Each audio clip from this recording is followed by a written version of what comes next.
જુઓ તો ખરા કેવી બેશરમીથી પડી છે. 16 મહિનાનું પાપ પેટમાં લઈને પડી છે અને ચહેરો જુઓ તો જાણે કોઈ ઈશ્વરની સદગુણી દાસી હોય. એક સ્ત્રીનો ઝેરીલો અવાજ હોસ્પિટલના કોરિડોરમાં ગુંજ્યો, જેણે ત્યાં ઉભેલા દરેક વ્યક્તિના કાન સરવા કરી દીધા. સુરતના એ દૂરના ગામની હોસ્પિટલમાં આજે એક અજીબ બેચેની અને સનસનાટી ફેલાયેલી હતી. દરેકની નજર એક જ જગ્યાએ હતી, જ્યાં બારીની તે પાર રુચિકા બેહોશીની હાલતમાં પલંગ પર પડી હતી. બહાર ઉભેલા ગામવાસીઓની ગડગડાટ ટોચ પર હતી અને તેઓ બધા એક જ વાત કહી રહ્યા હતા કે આખરે 16 મહિનાના લાંબા અને પીડાદાયક સમયગાળા પછી રુચિકાએ કઈ વસ્તુને જન્મ આપ્યો છે. હોસ્પિટલનું વાતાવરણ એટલું ગુંગળામણ ભર્યું હતું કે શ્વાસ લેવો પણ મુશ્કેલ લાગતો હતો. મોટા મોટા નામી ડોક્ટરો, જેમની ઉંમર માનવ શરીરની જટિલતાઓને ઉકેલવામાં વીતી ગઈ હતી, આજે તેઓ પણ આશ્ચર્ય અને લાચારીની મૂર્તિ બનીને ઊભા હતા. તેમના ચહેરાના હાવભાવ ચીસો પાડીને કહી રહ્યા હતા કે તેમણે આજે તેમના મેડિકલ ઇતિહાસમાં કંઈક એવું જોઈ લીધું છે જેના પર માનવ બુદ્ધિ વિશ્વાસ કરવા તૈયાર નહોતી. જિજ્ઞાસા અને ડરનું વાતાવરણ એટલું ઘેરું હતું કે ત્યાં હાજર નર્સો પણ ધ્રુજતા હાથે અને પહોળી આંખે એકબીજાના મોઢા જોઈ રહી હતી. કોઈને સમજાતું ન હતું કે અંદર ઓપરેશન થિયેટરમાં જે કંઈક પણ થયું છે તેને કઈ શ્રેણીમાં રાખવું. શું આ કોઈ મેડિકલ ચમત્કાર હતો કે કુદરતનું કોઈ એવું રહસ્ય જે માનવીય વિચારની હદથી ઘણું આગળ હતું? ગામની એ સ્ત્રીઓ જે ગઈકાલ સુધી તેના પર લાંછન લગાવતી હતી, આજે તેઓ પણ ડરેના માર્યા ગગડામણ કરી રહ્યા હતા. ચારે બાજુ એક જ સવાલ હતો કે આખરે આ નાની ઉંમરના શરીરમાંથી નીકળેલી એ વસ્તુ શું હતી, જેણે વિજ્ઞાનના તમામ દાવાઓને ધૂળ ચાટતા કરી દીધા હતા.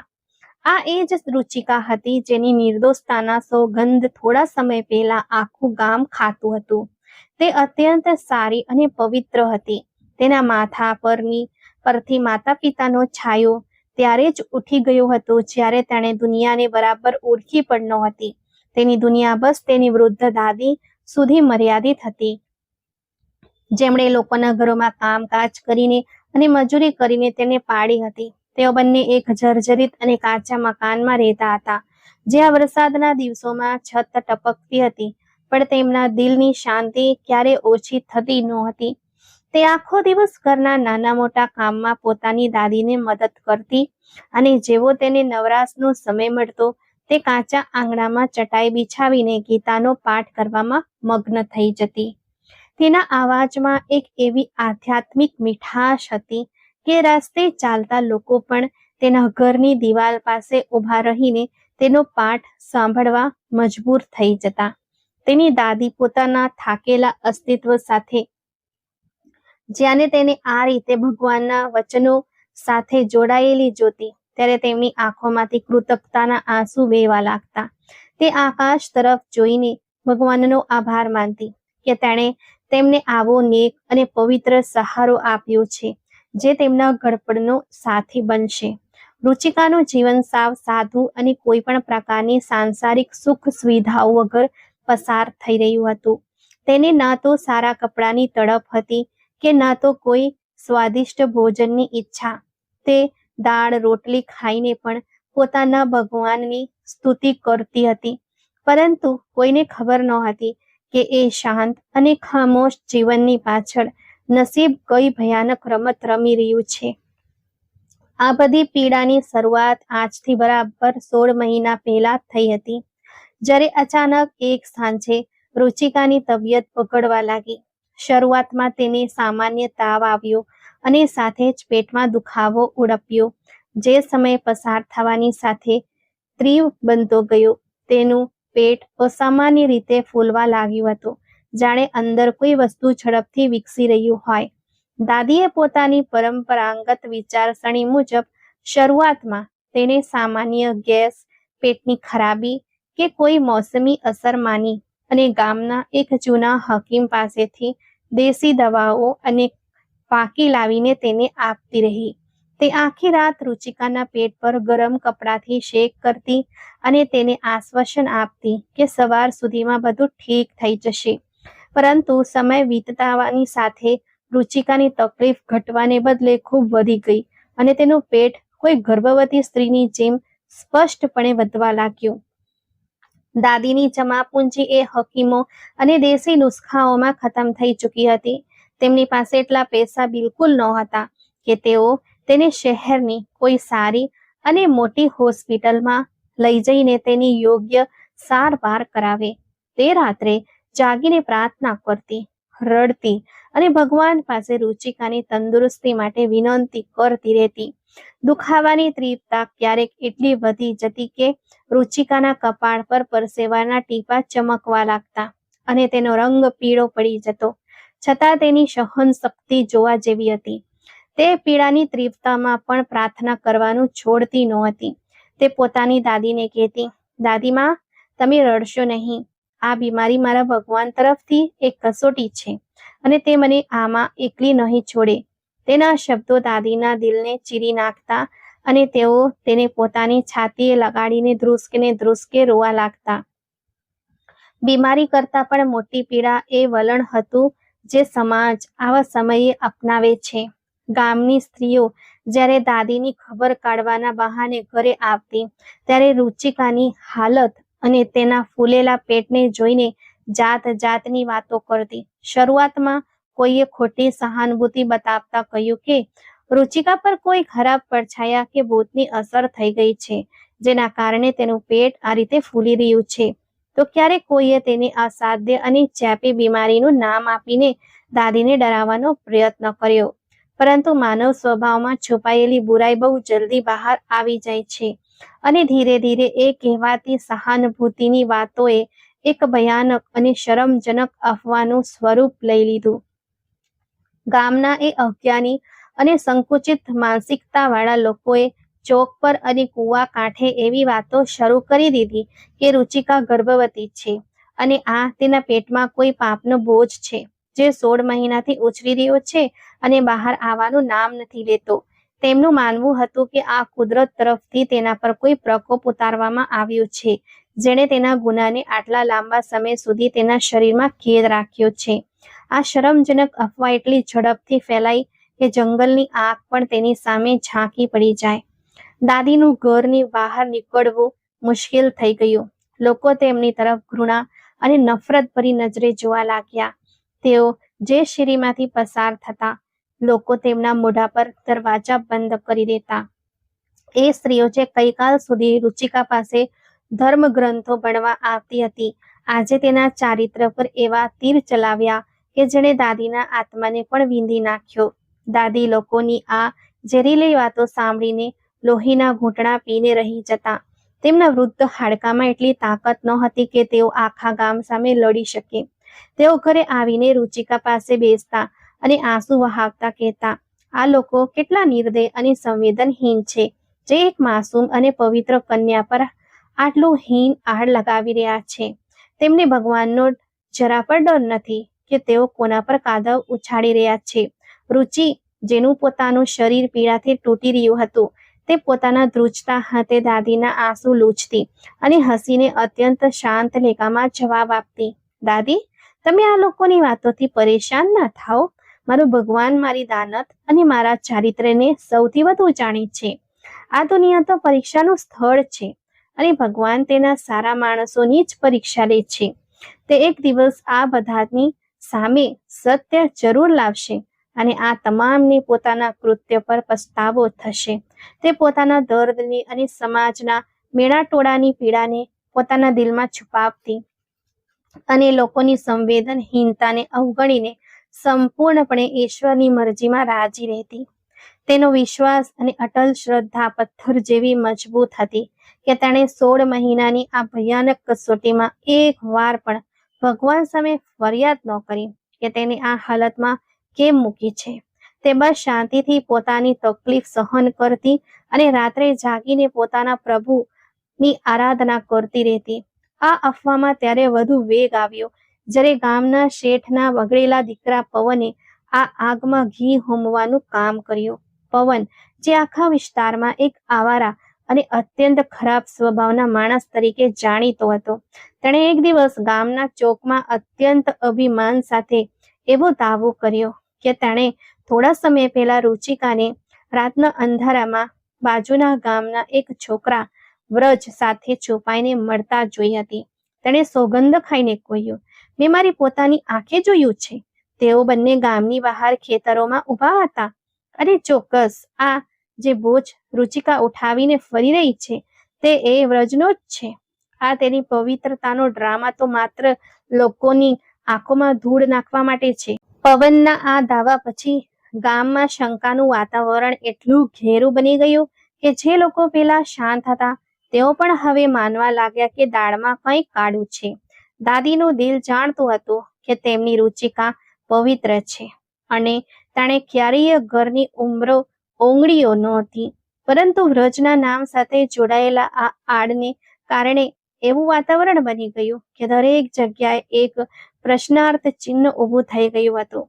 ગામવાસીઓનો ગુસ્સો અને નફરત એટલી ભભૂકી ઉઠી કે તેમણે તે જ સમયે દાદીના ઘરનો સંપૂર્ણ બહિષ્કાર કરવાની જાહેરાત કરી દીધી.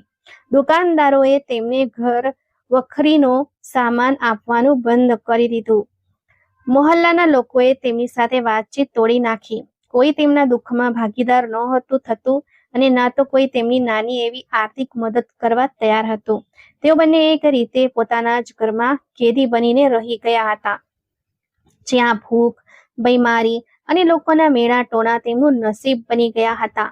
16 મહિનાનો આ લાંબો અને ધીરજની કસોટી લેનારો સમય પસાર થઈ ગયો અને રુચિકાની હાલત હવે ચિંતાજનક હદે ખરાબ થઈ ગઈ હતી. તેનું ચાલવું ફરવું તો બહુ દૂરની વાત છે. હવે તેનું બિસ્તર પર પડખું ફેરવવું પણ મુશ્કેલ બની ગયું હતું. તે આખો દિવસ પલંગ પર નિઢાલ પડી રહેતી. તેનું શરીર સુખાઈને હાડ પિંજર બની ગયું હતું અને પેટનો સોજો એટલી હદે ભયાનક રીતે વધી ગયો હતો કે જોનારની આત્મા ધ્રુજી ઉઠે. બસ તેના સુખા અને પીડા હોઠ સતત ગીતાનો પાઠ કરતા હલતા રહેતા, જે એ વાતનો પુરાવો હતો કે તેના શરીરમાં હજુ જીવનની કોઈ ચમક બાકી છે. સતત રડવાને કારણે અને રાતો જાગવાને લીધે દાદીની આંખોની રોશની પણ ઘણી નબળી પડી ગઈ હતી. તેમને દૂર દેખાવા લાગ્યું હતું. તેમને સમજાતું જ ન હતું કે તેઓ ક્યાં દરવાજે જઈને દસ્તક દે અને કોની પાસે મદદ માંગે. આ લાચારીની સ્થિતિમાં તેઓ આકાશ તરફ મોઢું કરીને કહેતા, હે મારા ભગવાન, હવે તું જ કોઈ ચમત્કાર બતાવ. મારી રુચિકા ઘૂંટાઈને જીવી રહી છે. ત્યારે જ એક દિવસ જાણે તેમની પ્રાર્થનાઓએ આકાશને હલાવી દીધું હોય તેમ ગામની મંદિરના લાઉડસ્પીકર પરથી જાહેરાત થઈ કે સુરતની એક ખૂબ જ મોટી અને પ્રખ્યાત હોસ્પિટલ તરફથી ગામમાં એક મફત મેડિકલ કેમ્પનું આયોજન કરવામાં આવ્યું છે, જેનું નેતૃત્વ ડોક્ટર વિશાલ કરી રહ્યા છે, જેઓ આખા દેશના જાણીતા અને અત્યંત કાબેલ સર્જન છે. આ જાહેરાત સાંભળીને દાદીના નિર્જીવ શરીરમાં જાણે જીવ આવી ગયો. તેમને લાગ્યું કે ભગવાને તેમની પ્રાર્થના સાંભળી લીધી છે અને ડોક્ટર વિશાલના રૂપમાં કોઈ દેવદૂત તેમની મદદ માટે આવી રહ્યો છે.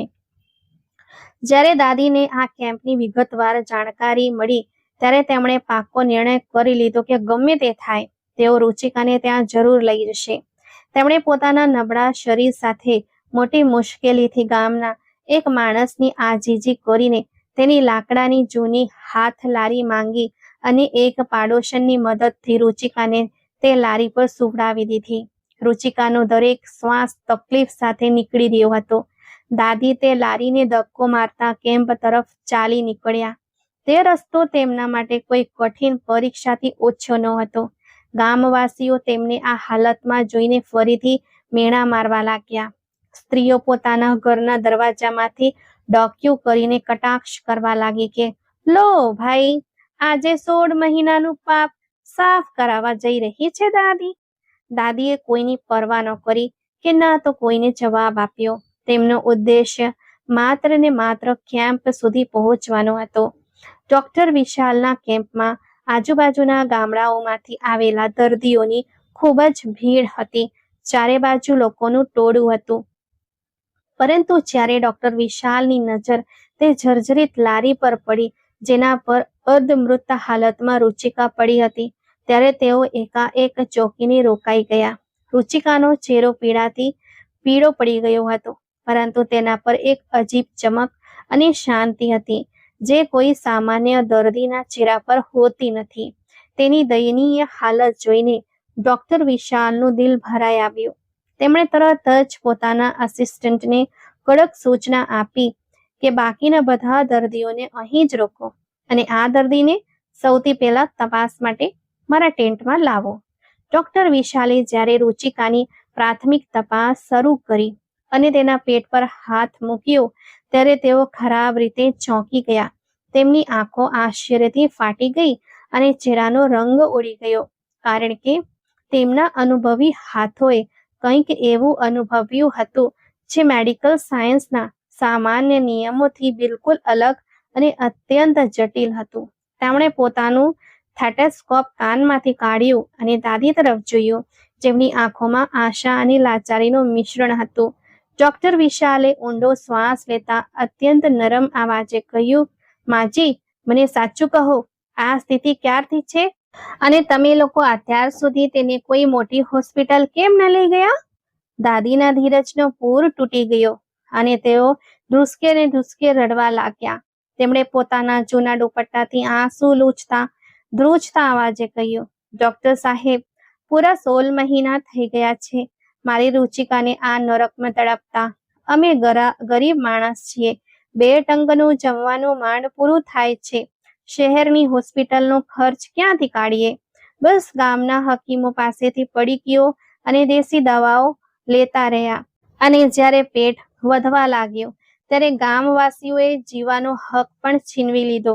બધા મેળા મારે છે કે રુચિકાએ કોઈ પાપ કર્યું છે અને આ તેના પેટમાં કોઈ ગેરકાયદેસરનો બોજ છે જે બહાર નથી આવી રહ્યો.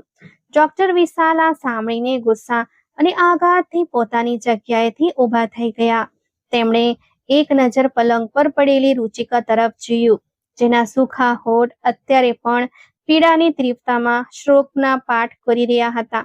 ડોક્ટર વિશાલે આગળ વધીને દાદીના ખભા પર હાથ મૂક્યો અને અત્યંત ગંભીર પણ નરમ અવાજે આશ્વાસન આપતા કહ્યું, માજી, મારી વાત ધ્યાનથી સાંભળો અને તમારા દિલમાંથી આ ડર અને લોકોની વાતોનો બોજ કાઢી નાખો. આ કોઈ પાપ નથી અને ન તો ગર્ભ છે. આ વાસ્તવમાં મેડિકલ સાયન્સની એક અત્યંત જટિલ અને ખતરનાક બીમારી છે, જેમાં પેટની અંદર ગાંઠ જેવો એક લોચો બની જાય છે, જે સમયની સાથે મોટો થતો રહે છે અને બિલકુલ ગર્ભ જેવો આકાર ધારણ કરી લે છે. આ ગાંઠ હવે એટલી મોટી થઈ ગઈ છે કે તેણે રુચિકાના અંદરના અંગોને ખરાબ રીતે જકડી લીધા છે. આનો ઈલાજ આ નાનકડા કેમ્પ કે ગામમાં જરાય શક્ય નથી. આપણે તેને હમણાં જ સુરતની સૌથી મોટી હોસ્પિટલ લઈ જવી પડશે, નહીંતર તેના જીવને ભારે જોખમ છે. આપણે હવે એક પણ દિવસ બગાડી શકીએ તેમ નથી. આ શબ્દો દાદી માટે કોઈ વિસ્ફોટથી ઓછો ન હતા, પરંતુ તેમાં એક રાહત પણ હતી કે ઓછામાં ઓછું તેમની રુચિકા પર લાગેલો કલંક ખોટો સાબિત થઈ રહ્યો હતો. ડોક્ટર વિશાલ ગુસ્સામાં ટેન્ટની બહાર આવ્યા તો બહાર ગામના લોકોનું ટોળું એકઠું થયું હતું, જેમાં સ્ત્રીઓ અને પુરુષો બધા જ સામેલ હતા, જેઓ એ જાણવા માટે આતુર હતા કે અંદર શું થઈ રહ્યું છે. ડોક્ટર વિશાલે ભીડને સંબોધતા ઊંચા અને ગર્જના ભર્યા આવાજે કહ્યું, તમે બધા કેટલા અજ્ઞાની અને નિર્દય છો કે એક બીમારીને પાપનું નામ આપીને એક નિર્દોષ જીવને યાતના આપી રહ્યા છો. તે અંદર પડેલી છોકરી એક અત્યંત જીવલેણ બીમારીનો શિકાર છે. તેના પેટમાં ગાંઠનો એક બહુ મોટો લોચો બની ગયો છે. તમે લોકોએ તેનો ઈલાજ કરાવવાને બદલે તેના પર કલંક લગાવીને તેને મોતના મુખ સુધી પહોંચાડી દીધી છે. તમારા અંતરાત્મા કેવી રીતે સ્વીકારે છે કોઈની ઇજ્જત પર આ રીતે કાદવ ઉછાળવાનું? ભગવાનનો ડર પણ નથી રહ્યો તમારા જેવા લોકોને? ટોળામાં એકદમ સન્નાટો છવાઈ ગયો. લોકોના ચહેરા પર શરમ અને આશ્ચર્યના ભાવ દેખાવા લાગ્યા, પરંતુ તે શાંતિને ચીરતો એક કઠોર અને અહંકારી આવાજ સંભળાયો. આ ગામના શેઠનો દીકરો પવન હતો, જે છાતી ગજવીને આગળ આવ્યો અને કટાક્ષમાં હસતા બોલ્યો, ડોક્ટર સાહેબ, તમે શહેરથી આવ્યા છો એટલે આ ગ્રામીણ ચાલાકીઓને નથી સમજતા. આ ડોસી તમને મૂર્ખ બનાવી રહી છે. અમે પોતે આ છોકરીને વ્રજ સાથે રાતના અંધારામાં જોઈ હતી. આ કોઈ બીમારી નથી. આ તો તે વ્રજની ભેટ છે જે તે પોતાના પેટમાં લઈને ફરી રહી છે. તમે તમારો સમય બગાડો નહીં. આ સાંભળીને ડોક્ટર વિશાલનો પારો આસમાને પહોંચી ગયો. તેમણે આગળ વધીને પવનની આંખોમાં આંખ પરોવી અને અત્યંત સખત લેકામાં તેને ખખડાવતા કહ્યું, તારા અજ્ઞાન અને હલકાપણાની દુર્ગંધ મને અહીં સુધી આવી રહી છે. તારા જેવા લોકો સમાજનું કેન્સર છે, જે કોઈ પણ પુરાવા વગર કોઈની પવિત્રતા પર આંગળી ઉઠાવે છે. હું એક સિનિયર સર્જન છું અને મારો અનુભવ કહે છે કે આ ગાંઠ છે અને આ કોઈ ગર્ભ નથી. હું અત્યારે જ એમ્બ્યુલન્સ મંગાવી રહ્યો છું અને રુચિકાને સુરત લઈ જઈ રહ્યો છું. અને કાન ખોલીને સાંભળી લો, જો તમારામાંથી કોઈએ પણ તેને અહીં રોકવાની કે તેના વિશે વધુ કોઈ બકવાસ કરવાની કોશિશ કરી તો હું તમારા બધા વિરુદ્ધ ખોટી અફવાઓ ફેલાવવા અને એક દર્દીનો જીવ જોખમમાં મૂકવાના ગુના હેઠળ પોલીસ રિપોર્ટ નોંધાવી દઈશ. ડોક્ટર વિશાલની આ ખુલ્લી ધમકી અને તેમનો ગુસ્સો જોઈને પવન સહિત બધાના મોઢા બંધ થઈ ગયા. થોડી જ વારમાં એમ્બ્યુલન્સના સાયરનનો અવાજ ગામના વાતાવરણમાં ગુંજ્યો અને રુચિકાને સ્ટ્રેચર પર નાખીને એમ્બ્યુલન્સમાં શિફ્ટ કરી દેવામાં આવી. દાદી પણ રડતા રડતા તેની સાથે બેસી ગયા અને ડોક્ટર વિશાલે ડ્રાઈવરને ઝડપથી સુરત તરફ નીકળવાનો હુકમ આપ્યો. સુરતની તે આલીશાન અને આધુનિક સુવિધાઓથી સજ્જ હોસ્પિટલમાં રુચિકાને ઇમરજન્સીમાં દાખલ કરાવવામાં આવી. તરત જ તેના વિવિધ ટેસ્ટ અને સ્કેન શરૂ કરાવવામાં આવ્યા. જ્યારે સંપૂર્ણ રિપોર્ટ સામે આવ્યો ત્યારે હોસ્પિટલના તમામ સિનિયર ડોક્ટરો અને સર્જનોના હોશ ઉડી ગયા.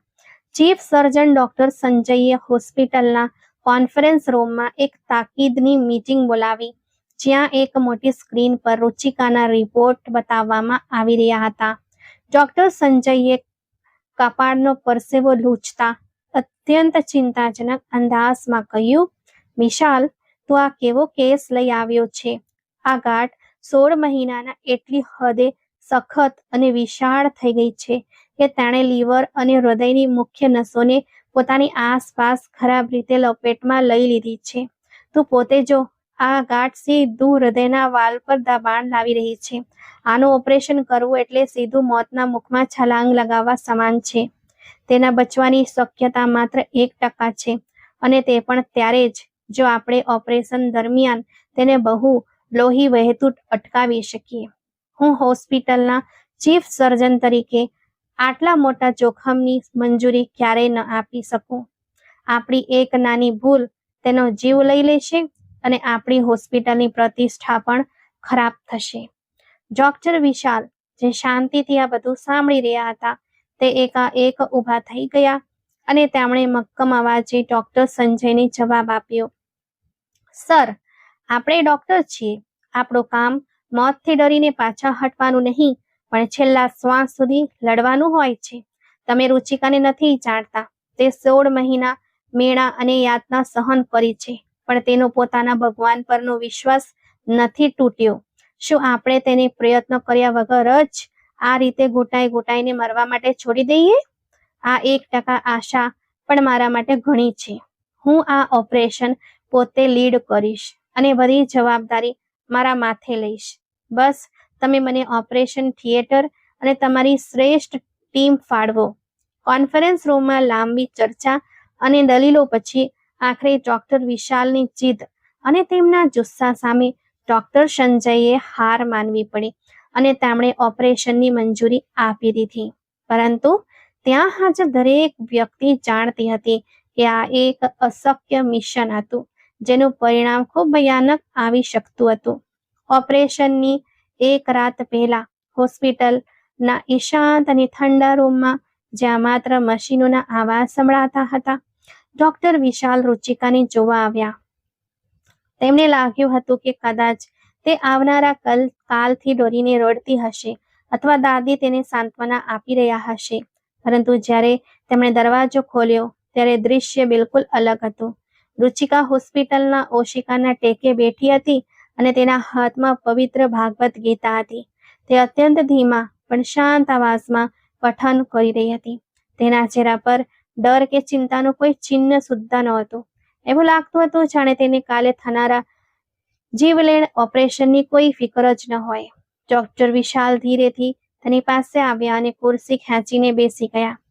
તેમણે નરમાશથી તેનો હાથ પકડતા કહ્યું, રુચિકા દીકરા, કાલે સવારે તારું ખૂબ મોટું અને મુશ્કેલ ઓપરેશન થવાનું છે. મને સાચું કહે, શું તને અંદરથી ડર નથી લાગતો કે કાલે શું થશે? રુચિકાએ ડોક્ટર વિશાલ સામે જોઈને એક અત્યંત માસૂમ અને દિલ જીતી લે તેવા સ્મિત સાથે બોલી, ડોક્ટર સાહેબ, મને કોઈ વાતનો ડર હોવો જોઈએ?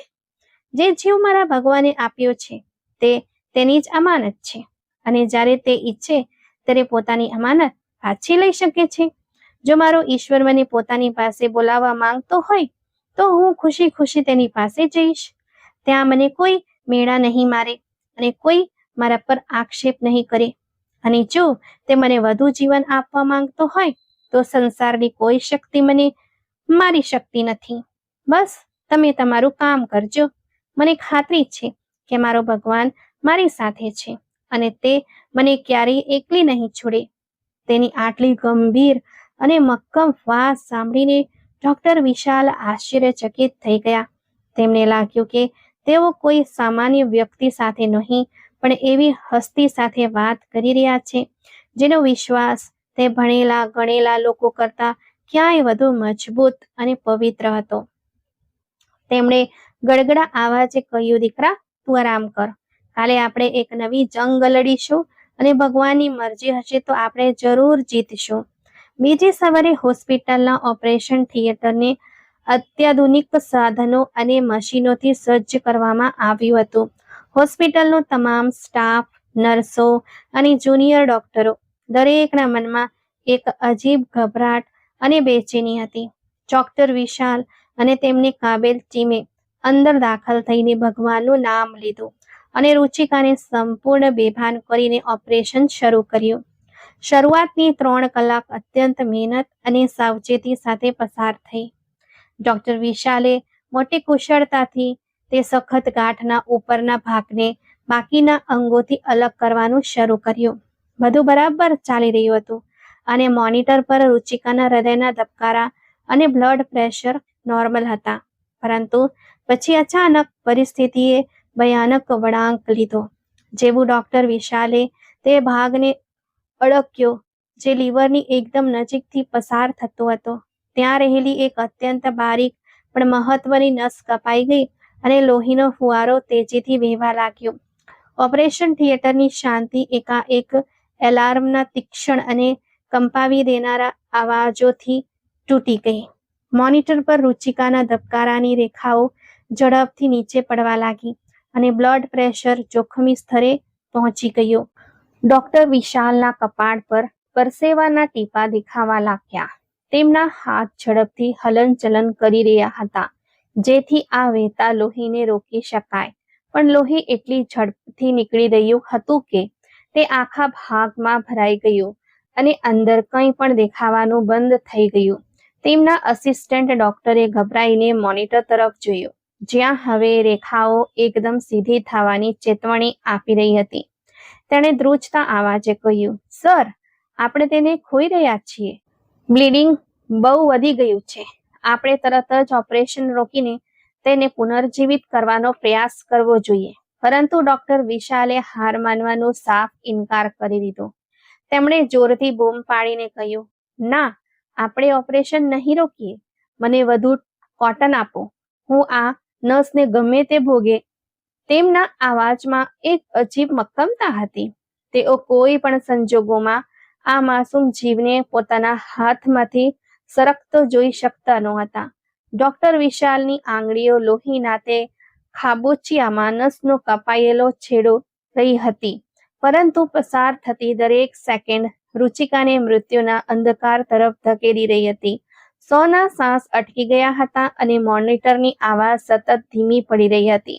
અને આ જ અફરાતફરી અને નિરાશાના માહોલમાં ઓપરેશન થિયેટરની અંદર એક એવી રૂવાડા ઊભા કરી દે તેવી ઘટના બની, જેની કલ્પના મેડિકલ સાયન્સમાં અશક્ય હતી અને જેણે ત્યાં હાજર દરેક વ્યક્તિના પગ નીચેથી જમીન સરકાવી દીધી.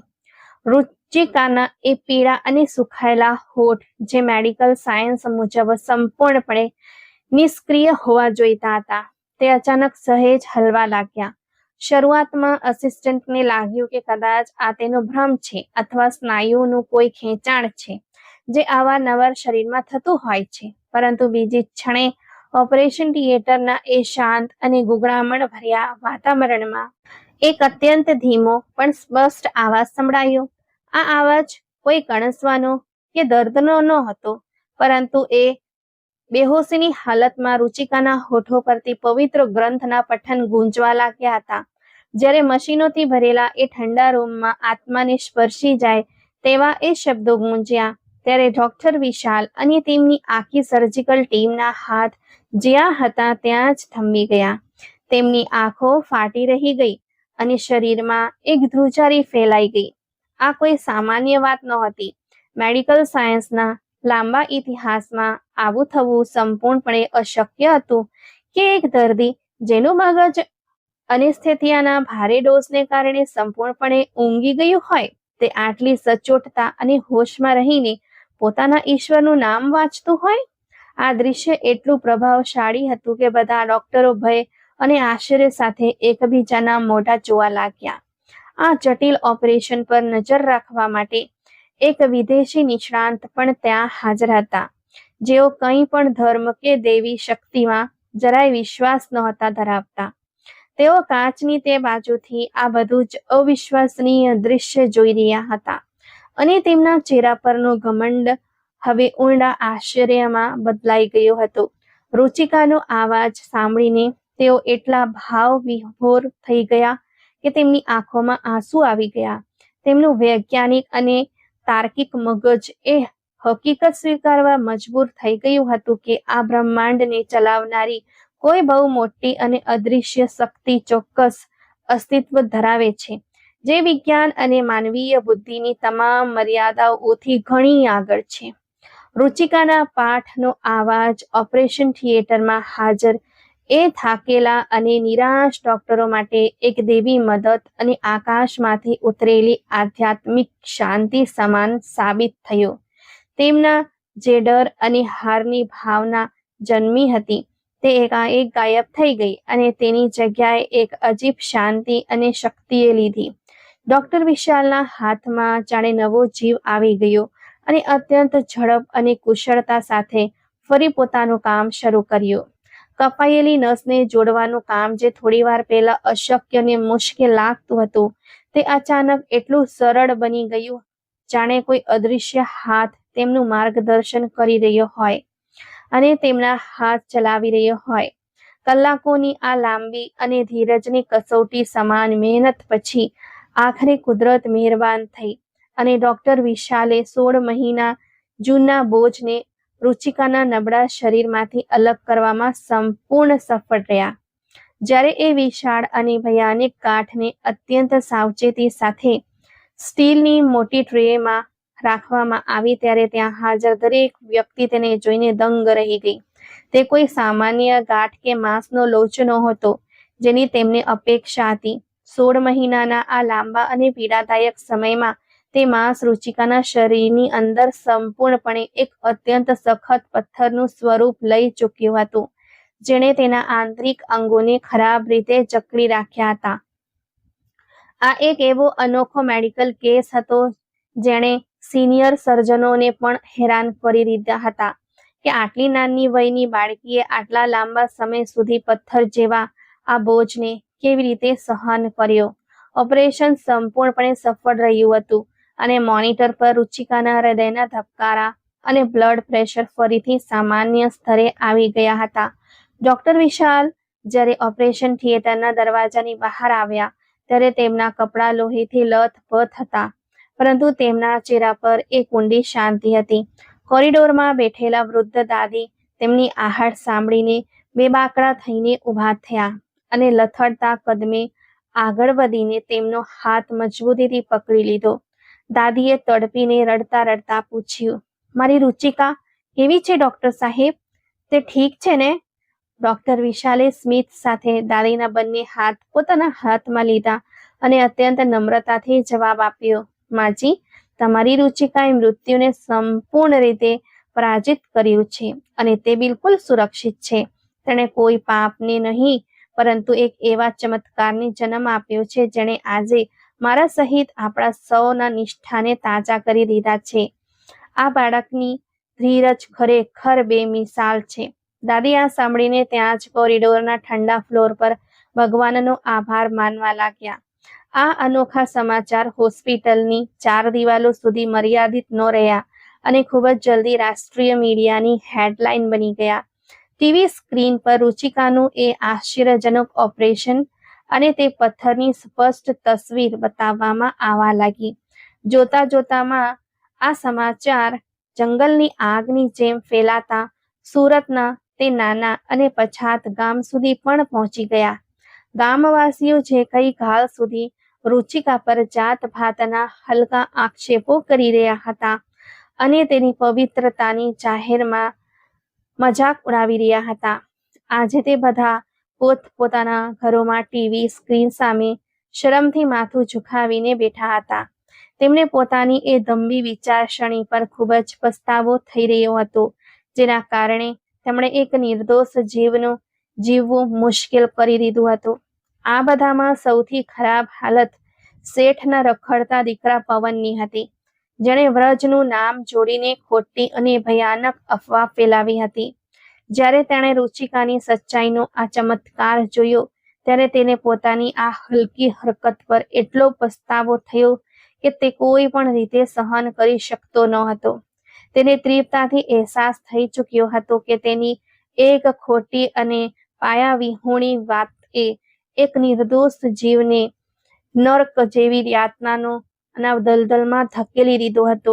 આ સમાચાર મીડિયા પર પ્રસારિત થતાં જ સુરતના એક અત્યંત આલીશાન અને મહેલ જેવા ઘરમાં બેઠેલા દેશના સૌથી મોટા અને નામી બિઝનેસમેન શેઠ નરેશની નજર જ્યારે ટીવી સ્ક્રીન પર હસતી રુચિકાના તેજસ્વી ચહેરા પર પડી ત્યારે તેમના હાથમાંથી ચાનો કિંમતી કપ છૂટીને જમીન પર પડી ચકનાચૂર થઈ ગયો.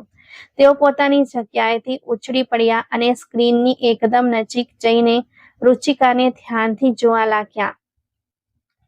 આ એ જ રુચિકા હતી જેણે તે સમયે તેમની નિઃસ્વાર્થ મદદ કરી હતી જ્યારે તેઓ હાઈવે પર એક ભયાનક ટ્રાફિક અકસ્માતનો શિકાર બનીને પોતાની યાદશક્તિ ગુમાવી બેઠા હતા અને ભટકતા તે ગામમાં એક ભિખારીની હાલતમાં પહોંચ્યા હતા.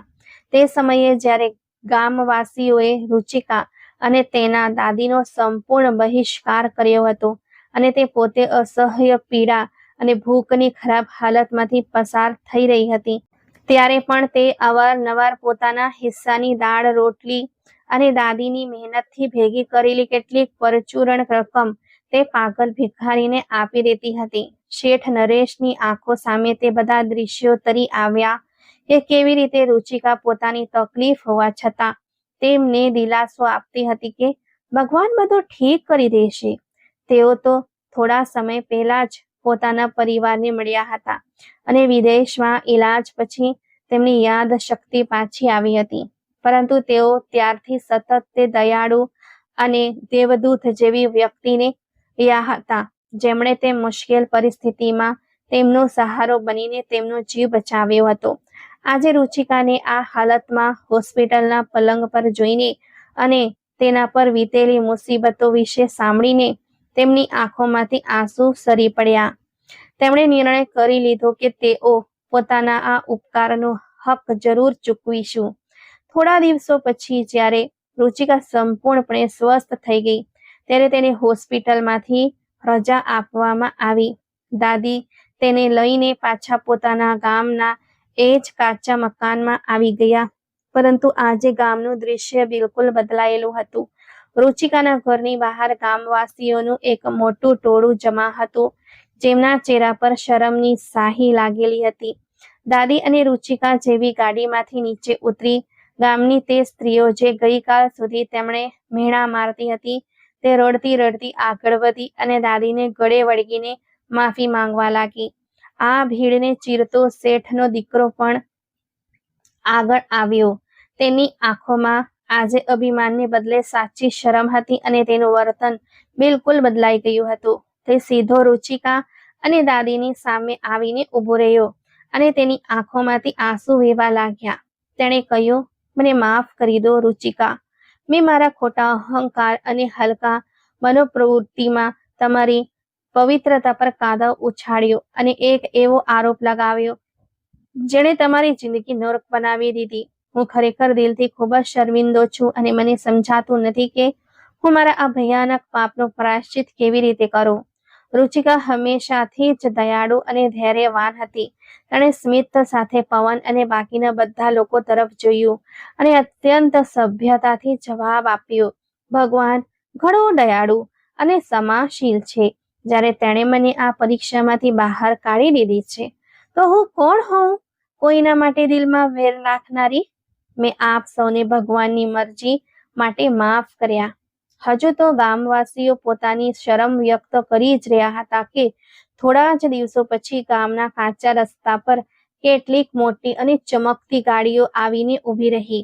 તે ગાડીઓમાંથી શેઠ નરેશ પોતાના કેટલાક માણસો સાથે બહાર આવ્યા. આટલા મોટા માણસને આ પછાત ગામમાં જોઈને બધા લોકો આશ્ચર્યચકિત થઈ ગયા. શેઠ નરેશ સીધા રુચિકા પાસે આવ્યા અને અત્યંત વહાલથી તેના માથા પર હાથ મૂકીને સ્મિત સાથે બોલ્યા, દીકરી, કદાચ તે મને ઓળખ્યો નથી, પરંતુ હું એ જ વ્યક્તિ છું જેને તું તારી તે ગંભીર બીમારી અને તકલીફમાં પણ પોતાનું જમવાનું ખવડાવી દેતી હતી.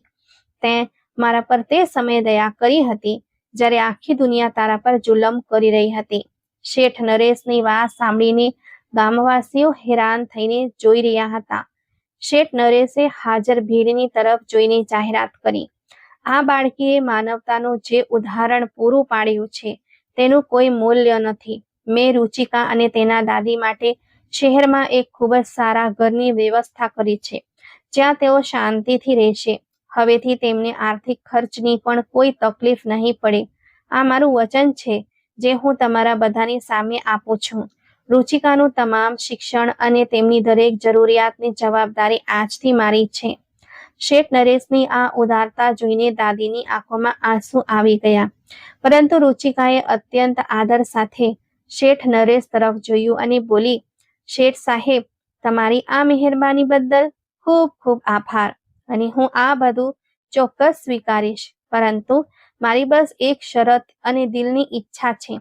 હું ઈચ્છું છું કે આ ગામમાં એક એવું મોટું અનાથ આશ્રમ અને પાઠશાળા બનાવવામાં આવે જ્યાં નિરાધાર બાળકીઓને આશ્રય મળે અને તેઓ શાંતિથી શિક્ષણ મેળવી શકે, જેથી કોઈ ગરીબ અને અનાથને ભટકવું ન પડે. રુચિકાની આ મહાન અને સારી વિચારસરણીએ શેઠ નરેશ સહિત ત્યાં હાજર દરેક વ્યક્તિની આંખો ભીની કરી દીધી. શેઠ નરેશે રડતા રડતા તેની આ વાત તરત જ માની લીધી. આ દુનિયા ખરેખર એક પરીક્ષાનું મેદાન છે જ્યાં ભગવાન પોતાના વહાલા અને સારા માણસોને જ આકરી કસોટીઓમાંથી પસાર કરે છે. ક્યારેક બીમારીના રૂપમાં તો ક્યારેક લોકોના અપેક્ષાઓના રૂપમાં માણસને પરખવામાં આવે છે. શેતાન હંમેશા એવો પ્રયત્ન કરે છે કે તે ખરાબ લોકો દ્વારા સારા માણસોના રસ્તામાં કાંટા બિછાવે અને તેમના મનમાં નિરાશા ભરીને તેમને ભગવાનના માર્ગ પરથી ભટકાવી દે. પરંતુ જે લોકો રુચિકાની જેમ પોતાના ભગવાનની મરજીમાં રાજી રહે છે અને દરેક પરિસ્થિતિમાં ધીરજ રાખે છે, ભગવાન તેમને ક્યારેય એકલા છોડતો નથી. દુનિયાવાળા જ્યારે કોઈ નિર્દોષ પર કાદવ ઉછાળે છે ત્યારે તેઓ હકીકતમાં તેનો દરજ્જો વધુ ઊંચો કરી રહ્યા હોય છે. ભગવાનની લાઠી આવાજ વગરની છે અને તે પોતાના ધૈર્યવાન માણસોને દુનિયામાં પણ એવી ઇજ્જત અને સ્થાન આપે છે કે જુલમ કરનારા પોતે તેમના ચરણોમાં પડીને માફી માંગવા મજબૂર થઈ જાય છે. મુશ્કેલીઓ અને મેળા માણસને તોડવા માટે નહીં, પરંતુ તેને મજબૂત બનાવવા અને ભગવાનની વધુ નજીક લાવવા માટે આવે છે. અને અંતે વિજય હંમેશા સત્ય અને પવિત્રતાનો થાય છે. સત્ય અને ધૈર્યનો હંમેશા વિજય થાય છે. તો મિત્રો, વાર્તા કેવી લાગી લાઈક કોમેન્ટ કરીને જરૂરથી જણાવજો. જો ચેનલ પર નવા છો તો સબસ્ક્રાઇબ કરજો. આપણે ફરી મળીશું એક નવી વાર્તા સાથે. આભાર.